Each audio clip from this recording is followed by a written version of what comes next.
fog. It hides the northern Pacific coast of Canada for most of the year.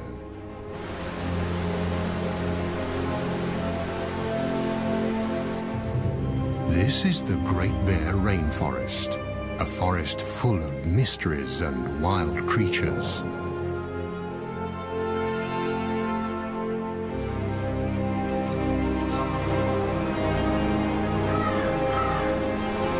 And it's one of those wild creatures, the rarest of them all, that we are looking for.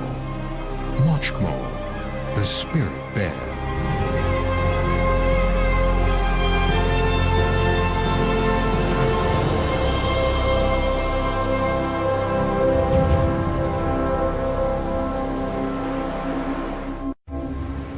There are no roads in the Great Bear Rainforest.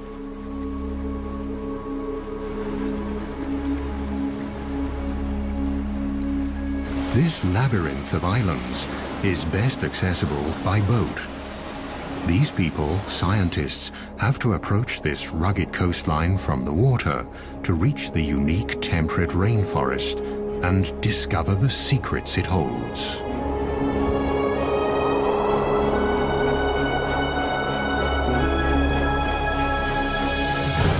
Few regions on our planet produce as much biomass as this rainforest. It's the world's largest and most productive temperate rainforest and thrives along the west coast of Canada, a vast 300-mile-long expanse of fjords and islands along the North Pacific.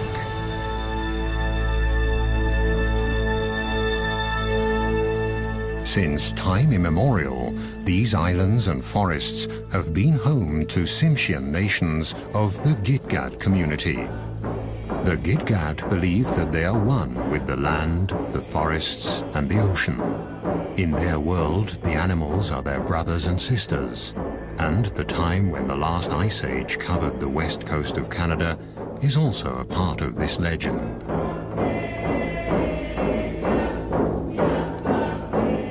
Raven, the creator, wanted to leave a memento of the Ice Age, and so he decided that every 10th bear should have white fur.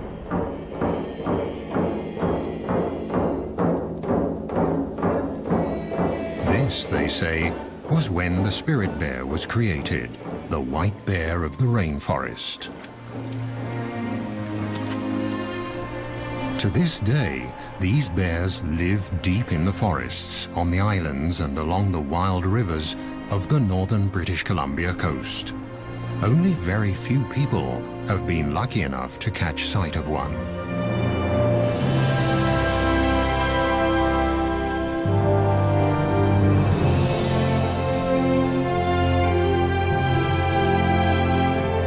Like a gigantic wall of granite, the coast mountains block the clouds that roll in from the Pacific Ocean, causing them to rise up and drop their moisture. This almost incessant precipitation is the motor that drives the rainforest. A motor that never stops and never falls silent.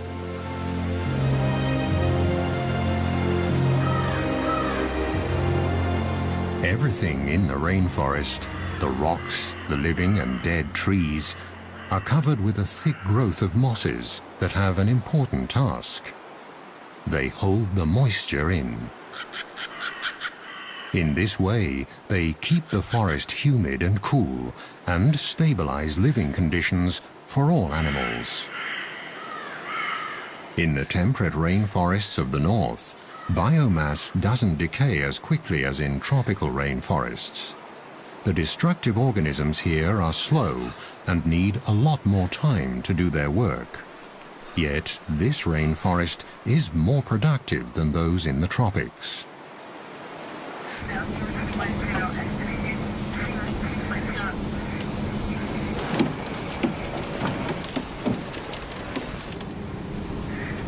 In this remote region, it isn't easy to do research or even travel at all. Very few smaller boats venture this far north along the wild, rainy coast. The only chance to find the bears is when they come down to the streams for the one big event of the year. The arrival of the salmon in late summer. For now, though, all is quiet.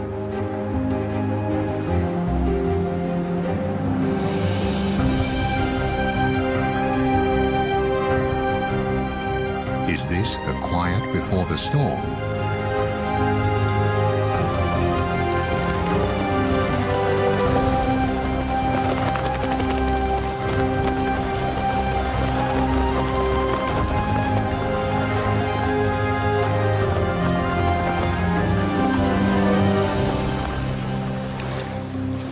On the outer islands, the group discovers a pack of coastal wolves. These rather small wolves are a genetically distinct subspecies of the grey wolves that live further inland. They've been isolated here on the islands since the last ice age, and one aspect of their behavior is unique. They're the only wolves that feed on fish. In fact, they live on fish and beached carcasses of marine mammals.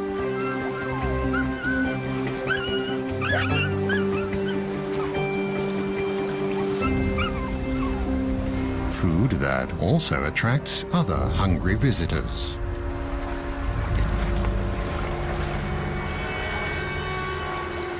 But the pups have nothing to fear from the black bear. During the spring and summer months, the bears eat berries and grass, and they move slowly to save energy, because there are not enough nutrients in the grass to help them gain weight. The river otters living on these islands have also adapted to the salt water. The bear is no threat to them either. They're quick and clever.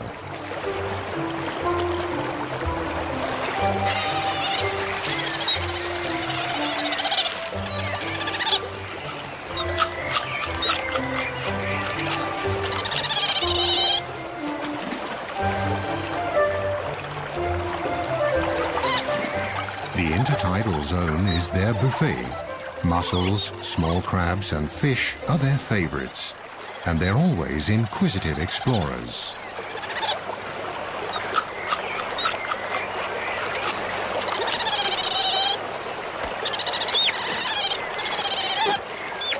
The ravens, the heralds of the rainforest, announce a visitor.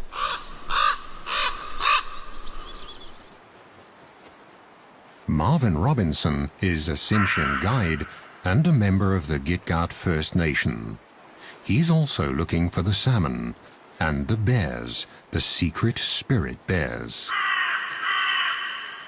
This forest means a lot for me. Like about 18 years ago, this is the very spot that I've seen my first spirit bear. So prior to that, it was all hush-hush about this bear, the sacred bear really to us. And we weren't even allowed to talk about it anytime. We were told to keep quiet. If we seen one, don't tell nobody. It was a special treat to whoever got to see one. You know, there was very few that got to see one of these rare bears. And ever since I started, we found some really special places that we keep to ourselves.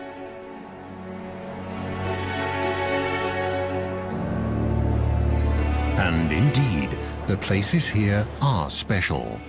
On the outer islands, waves and winter storms have created magical beaches.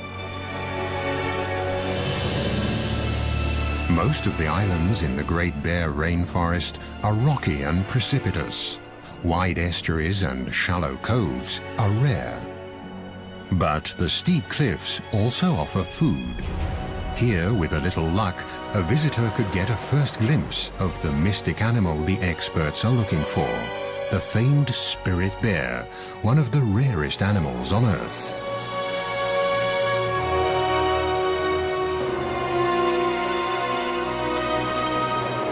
The bear's prey is glued to the rocks in the intertidal zone. Barnacles grow in the cold waters of the North Pacific, and at high tide, when they're covered with water, they look almost like animals from another world.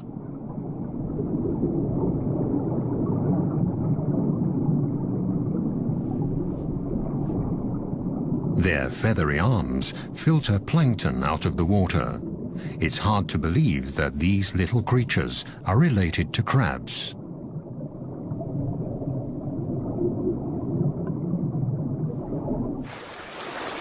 This bear's barnacle hunting shows again how important the ocean is for the nourishment of the forest dwellers.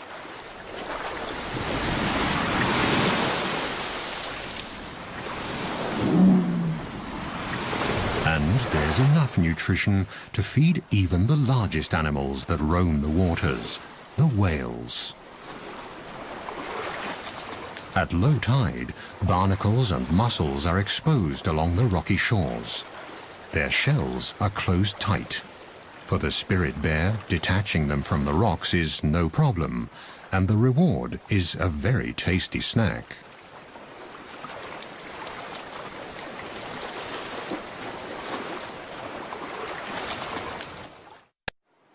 Some of the oldest and largest trees in Canada grow here. The giant Sitka spruce, the ancient yellow and red cedars, and the hemlock, trees that need the cool, the fog, and the rain. They are the foundation of the temperate rainforest.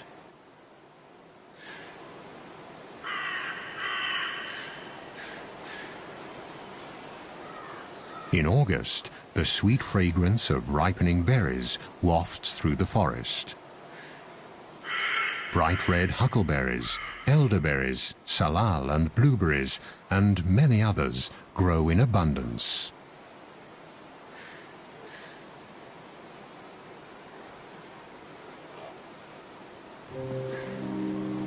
For the bears, the berries are a crucial staple to tide them over the leaner months of the summer before the salmon arrive.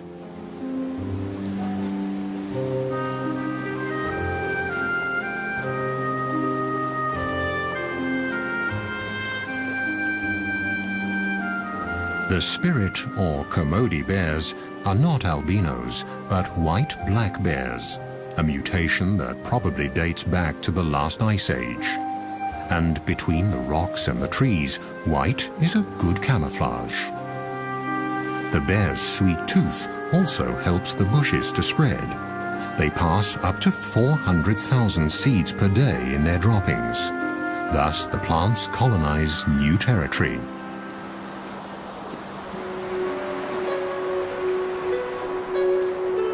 In the temperate rainforest, fog can cover the land in a grey veil within minutes.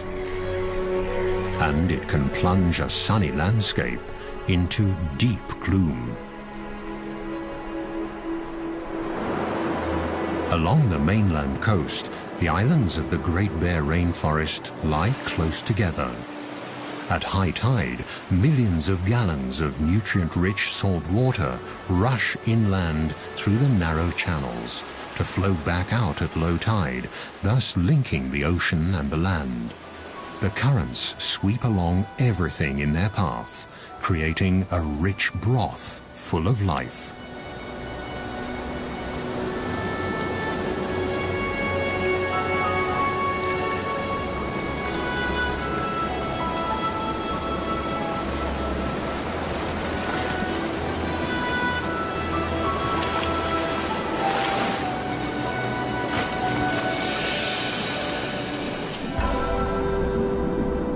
In August, huge schools of young fish migrate into the waters between the islands.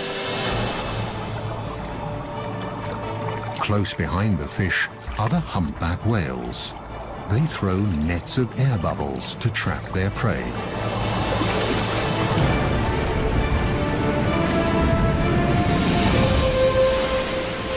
Success. Thousands of fish are caught in their gigantic mouths. Their baleens filter krill and fish out of the water. Again and again, the whales will feed for days. But Mother Nature is prepared and sends a constant stream of fish north along the coast and into the archipelago of the Great Bear Rainforest. They all get their share, large and small, young and old. This is the land of milk and honey, the Galapagos of the north. The productive zone extends far below the water. The species here are not as numerous and varied as in a tropical coral reef, but the vibrant colors and the sheer size of the underwater organisms can easily measure up to the tropics. Deeper down, among colorful mollusks and cold water corals, the ocean harbors another secret of this region, a life form from the age of the dinosaurs, a glass sponge.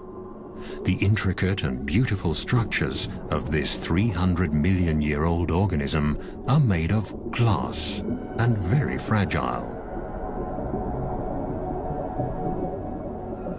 The rivers and streams of the Great Bear Rainforest wash sediment into the ocean constantly, and the nutrients slowly sink down and feed the coral. Its red branches that can thrive in this 6-degree cold water are the perfect hideout for small crabs and fish.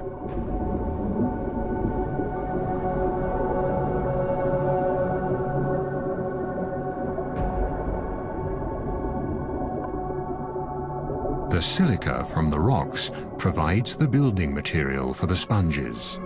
With a little help in the form of sand and water, they can make glass. There are even whole glass reefs on the continental shelf, about 600 to 1,000 feet below the surface.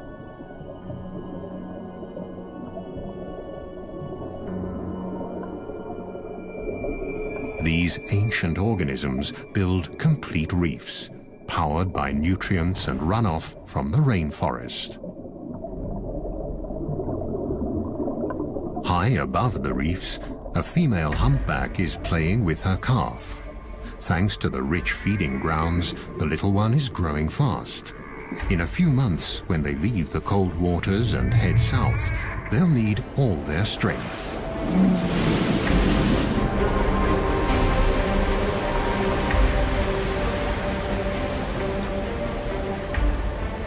The mother breaches, a behavior that can be seen quite often here. Nevertheless, it's a spectacular show.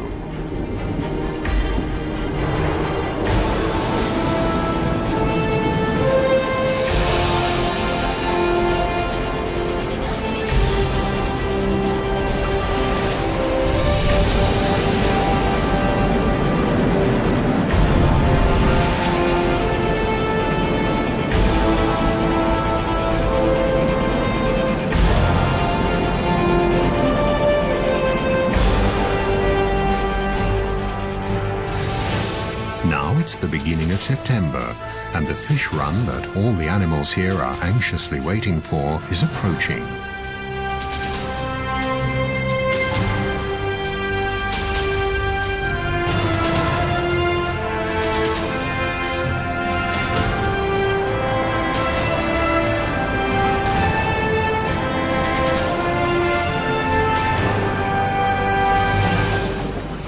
The group steers the boat west to the edge of the open ocean, where a colony of sea lions await the fish on windswept islands at a safe distance from bears and other predators.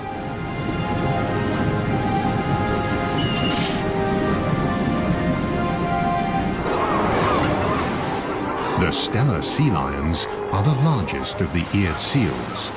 They're an endangered species that lives on the rugged outermost islands along the Pacific coast.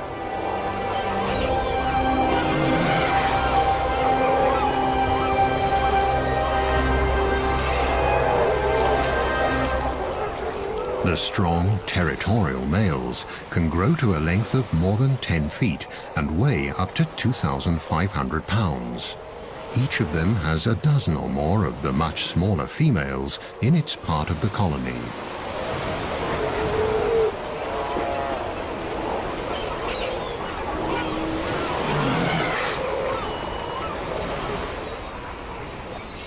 Since the 1970s, their numbers have plummeted, and scientists have yet to find out why. Overfishing of the Gulf of Alaska could be one of the reasons.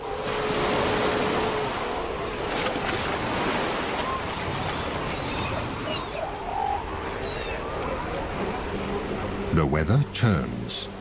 The first heavy rain of approaching autumn triggers the epic fish run. After 2 years in the ocean, the salmon are now returning to their birth streams.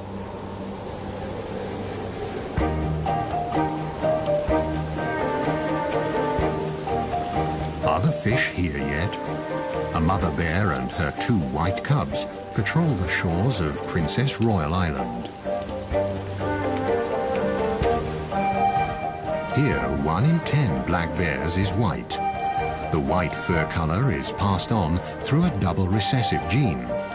White cubs will only be born if both parents carry that gene. And bears with black fur can also carry the spirit bear gene.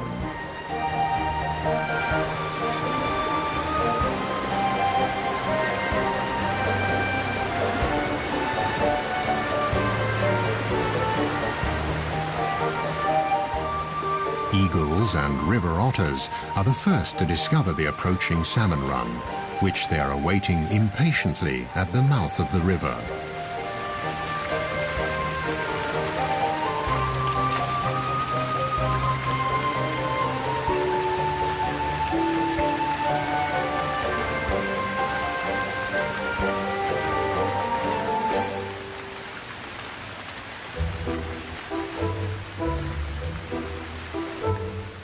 Further upriver, a black bear mother checks the water level.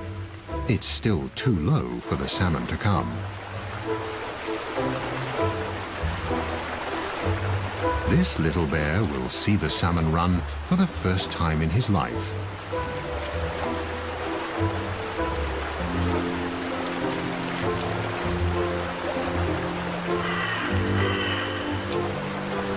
It won't be long now. It's early September, and the time has finally come for the big feast. Eagles and bears, sea lions, otters, even the trees are waiting for the arrival of the year's biggest single source of nutrition.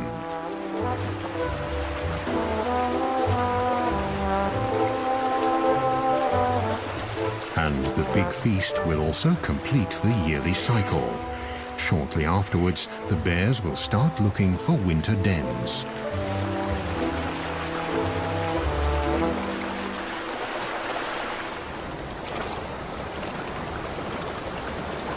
Bear tracker Marvin Robinson is hopeful.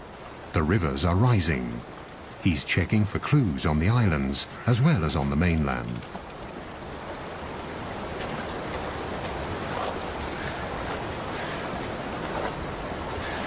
Across the channel from Princess Royal Island, a grizzly mother and her 2-year-old are also checking the waters.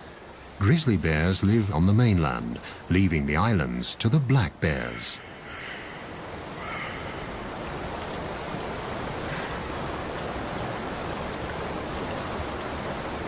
Grizzlies usually live higher up in the mountains, but for the salmon, even they descend to the estuaries along the coast. Marvin is concerned.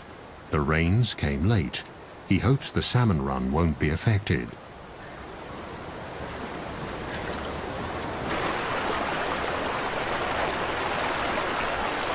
Now, at last, the water levels are rising.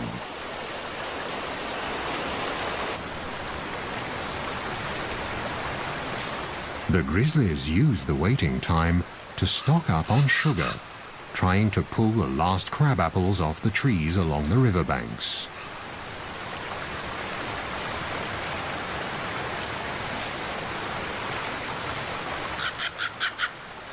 For the mother bear and her young, this will be their last winter together.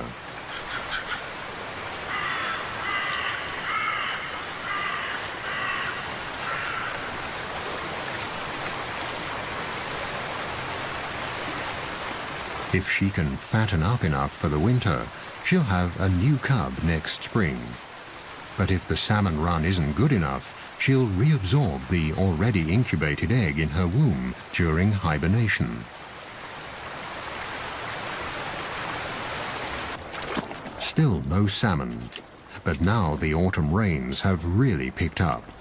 this region gets an incredible 4,500 millimeters of precipitation per year. That's 4 times the rainfall of a wet city like Vancouver, further south along the coast. This is a true rainforest.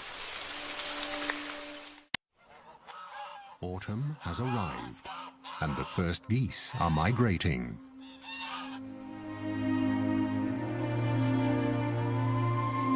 Finally, the water level in the rivers is high enough for the salmon to migrate too.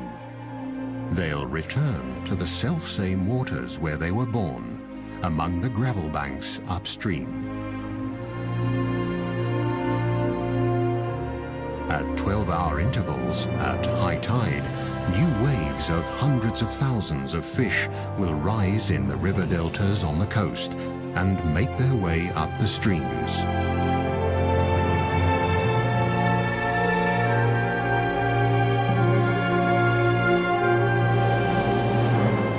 The clear waters of the wild streams along the northern coast of British Columbia are the habitat the salmon need to reproduce. In this fish run, humpback and silver salmon are returning, swimming up the rivers until they taste their birth waters.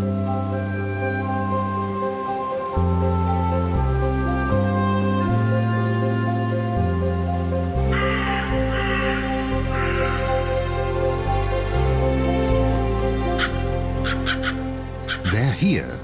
The ravens, the heralds of the forests, spread the news. It takes stamina and blind determination for the fish to get to where they have to go. It's now or never. This is their only chance to reproduce. But the predators are already lining up. From the seagulls to the otters, they all want their share. For the animals of the Great Bear Rainforest, the waiting is finally over. Now it's time for fish and caviar.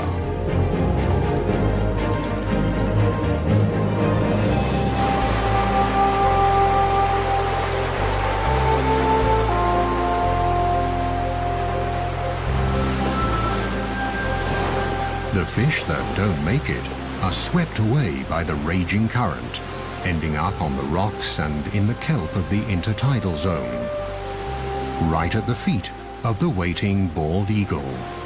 Its sharp beak is perfect for tearing up fish.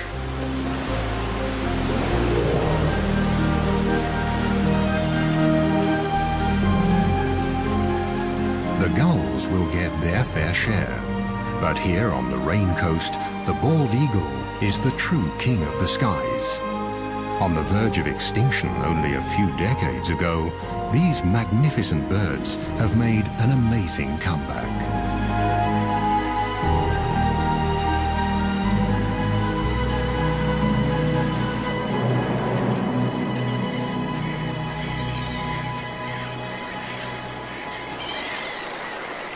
On a bank in the stream, the raven patiently waits for the black bear to finish his breakfast.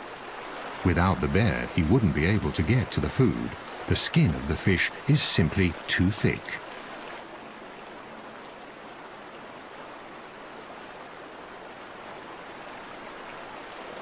Come on, haven't you had enough yet?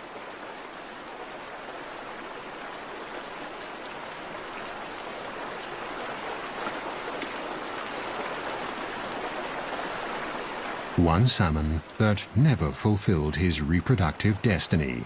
He died on the home straight. The coastal wolves are also joining in the feast. The estuaries are now full of fish.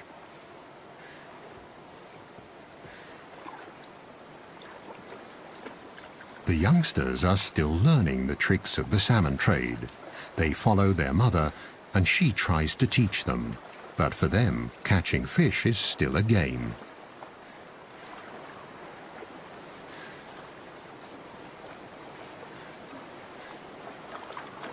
In the shallow tide pools, it's easy to see and grab the salmon, which are tired, in fact almost exhausted from their long journey.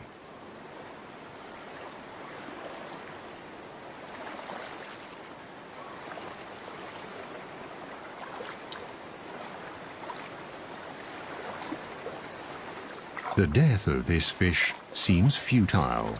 There are so many of them, easy prey for the hunters. But it's not the individual fate that counts here. With their sheer numbers, the salmon feed the whole ecosystem.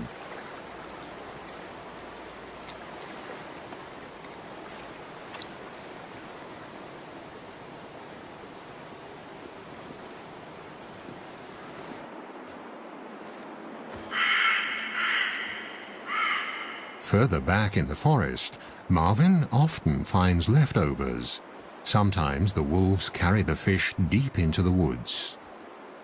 The wolves don't consume the whole salmon. They only eat the brain. So they carry the salmon off and maybe a little bit further up the sides of the valleys and stuff because there's a parasite in salmon that if the wolves get it, it could kill them. So basically what happens with the wolves is they've taught each other that it's only safe to eat the brain. The gushing waterfall further upstream seems insurmountable. But the fish keep trying again and again. For them, it's quite literally do or die. And for the strongest, stamina eventually pays off.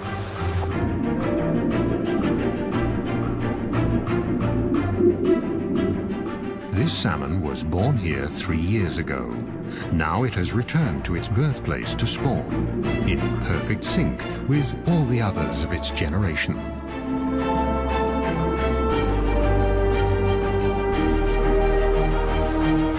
In the first few months after hatching, the fry will stay in their birth streams.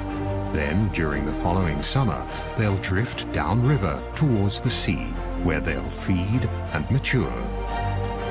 They'll stay in the Pacific Ocean for 2 years. Then they'll return to the Great Bear Rainforest to spawn and die.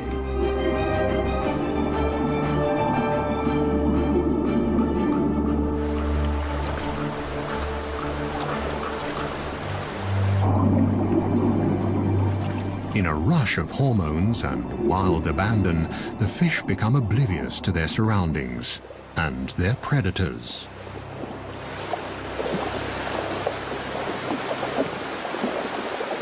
But even now, on their deathbeds, the males fight each other, hooking their deformed jaws together, expending their last ounce of energy for a better position to pass on their genes.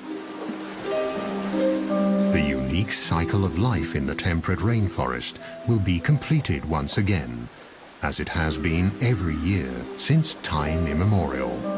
The gulls and all the other animals of the coast are the lucky beneficiaries.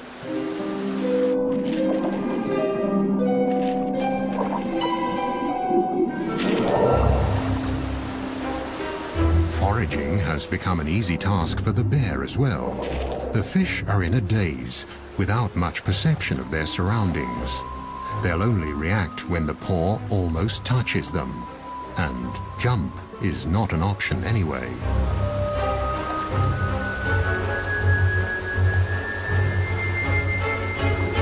The fish look battered. The journey has taken its toll. Now the bears can afford to pick and choose. This spirit bear even leaves a half-dead male salmon, discolored by fungi that have developed on its return to fresh water. The females that are still carrying their eggs taste much better.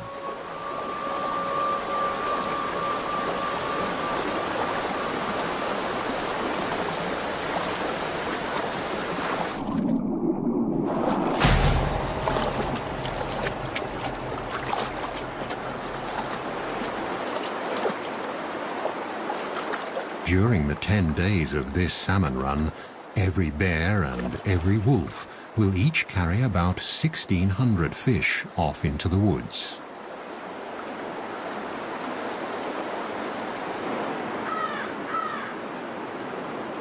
But it still isn't easy to find the spirit bears. Even for experienced trackers like Marvin, who take researchers and visitors to these streams, it's a special treat to watch the white bears during the salmon run. So far, they've only seen black bears and squirrels.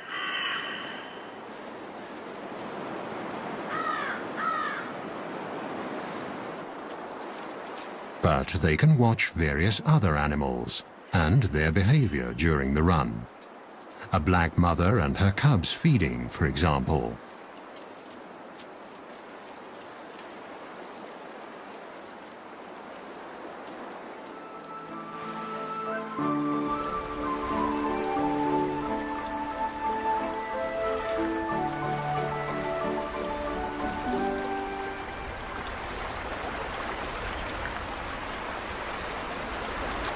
Let's see how to get to the fish. In the crystal clear water, they're easy to see, and they seem tired enough, so they should be easy prey.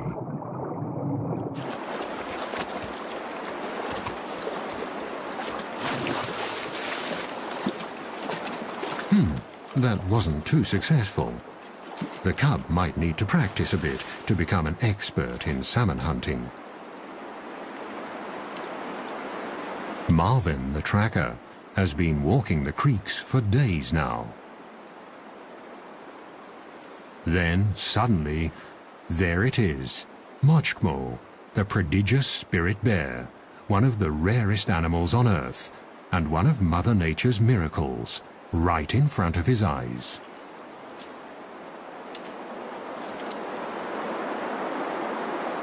According to a scientific study, their white fur could give the Kermode bears a slight advantage in catching fish. To a salmon, the fur might look similar to a white cloud. A black shape would be more threatening. Marvin prefers to believe the legends, that the fur is a memento of the Ice Age. And the cloud hypothesis isn't proven anyway. In lean years, the white fur might make a difference. But at the peak of a good salmon run, no bear, whatever its color, has any difficulty catching fish.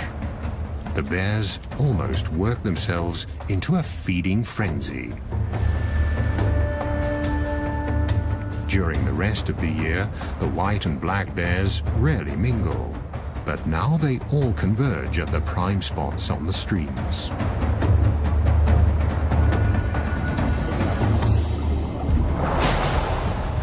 Overall, the black bears seem more aggressive and wilder than their white cousins.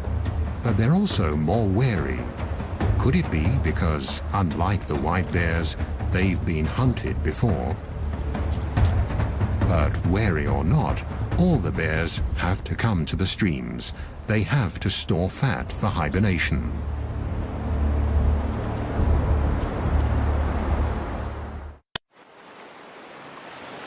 There has been enough fish here for man and beast for thousands of years. For the Great Bear Rainforest, it's a matter of survival.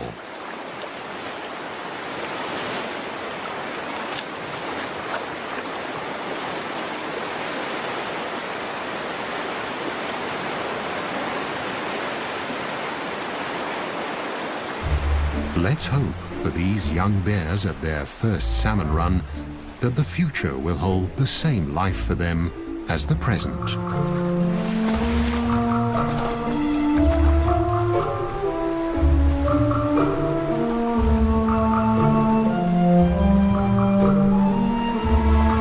According to native law, the black bears discriminate against their white siblings.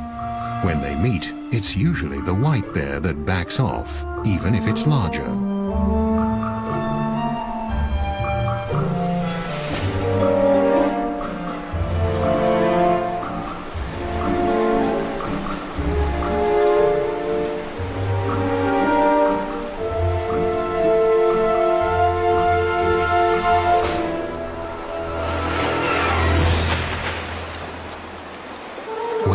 One last fish for the road should be all right. There are so many of them. But the envious competitor is watching, and so the spirit bear withdraws.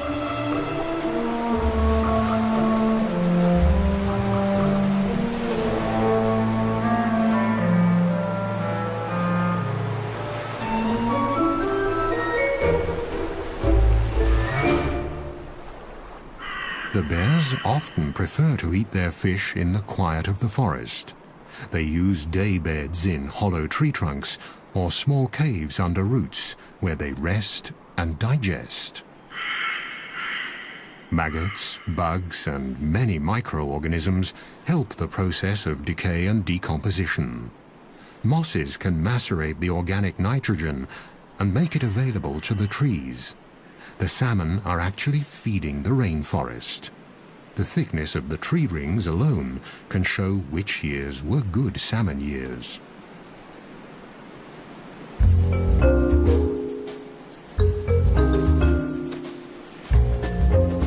Just a few weeks later, autumn sets in.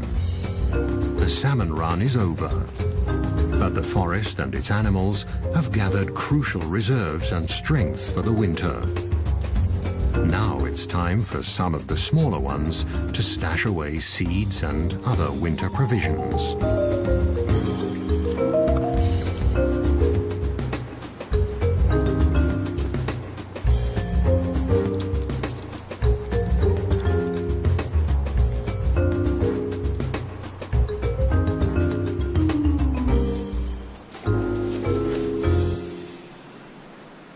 Now that the stomachs are full, silence returns to the Great Bear Rainforest.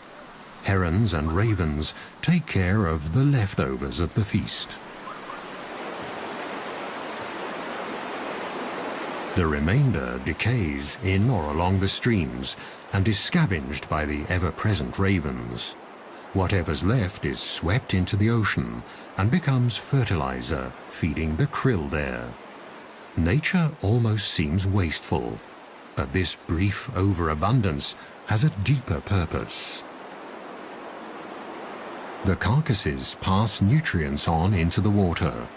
This is their last gift to a new generation of salmon. Thus, the end of one fish run lays the foundation for the next. The parents make the ultimate sacrifice for the sake of their offspring.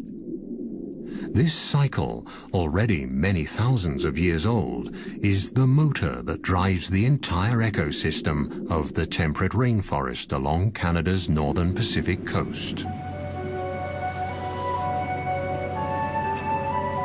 But it's not just the motor that makes a system function.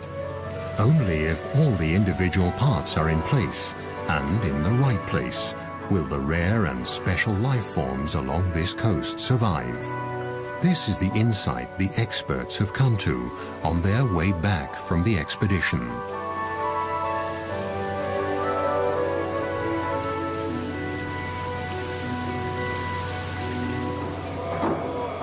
It's a lesson the people of the rainforest learned a long time ago. Their songs and icons tell of all the creatures of the forest and the ocean. But the spirit bear is the one special animal, the iconic species, that symbolizes the spirit of the rainforest.